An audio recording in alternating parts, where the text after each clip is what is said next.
अण्णा आज मतदान होतंय, आपली पहिली प्रतिक्रिया काय आहे? विजयाचा विश्वास आहे? निश्चित मनापासून विजयाचा विश्वास आहे। महायुतीचे 9 उमेदवार आज चांगल्या मताने विजय होतील आणि मला आनंद आहे की भारतीय जनता पक्षाचा मी कार्यकर्ते असल्याचा, एका सामान्य वारकरी परिवारातल्या मुलाचा सन्मान पक्षाने केलेला आहे। आज पक्षानं 5 उमेदवार, एक तरुण उमेदवारांना संधी देऊन एक वेगळा संदेश देण्याचं काम महाराष्ट्रामध्ये केलेलं आहे।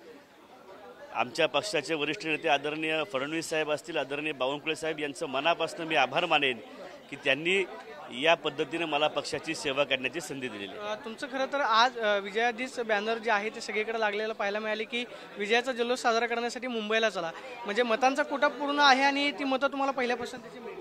नाही, 100% मला विजयाची खात्री आहे। माझ्या वरिष्ठ नेत्यांनी माझ्यावर जो विश्वास ठेवलेला तो विश्वास निश्चितपणाने सार्थ ठरेल आणि आपण पाहाल की मी निश्चितपणाने पहिल्याच राऊंडमध्ये विजयी होईल।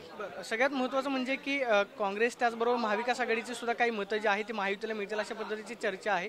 तुम्हाला वाटतं विरोधी पक्षातली नेते उमेदवारांची मतं सुद्धा तुम्हाला मिळतील? नाही, याच्याबद्दल मला काही माहीत नाही, परंतु भारतीय जनता पक्षाचे 5 उमेदवार आणि महायुतीचे 4 असे 9 उमेदवार हे निश्चितपणे विजयी होतील याची मला खात्री आहे। आपण पाहतोय की विधान परिषद निवडणुकीमध्ये माझा विजय निश्चित आहे अशी प्रतिक्रिया योगेश टिळेकरांनी दिल्याचं पाहायला मिळते। कॅमेरा पर्सन खंडूसोन, मी प्रदीप कापसे, TV9 मराठी, मुंबई।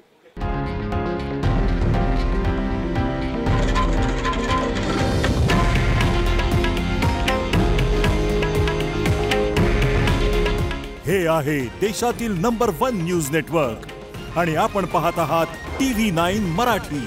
काळजी तुमची, हित महाराष्ट्राचं।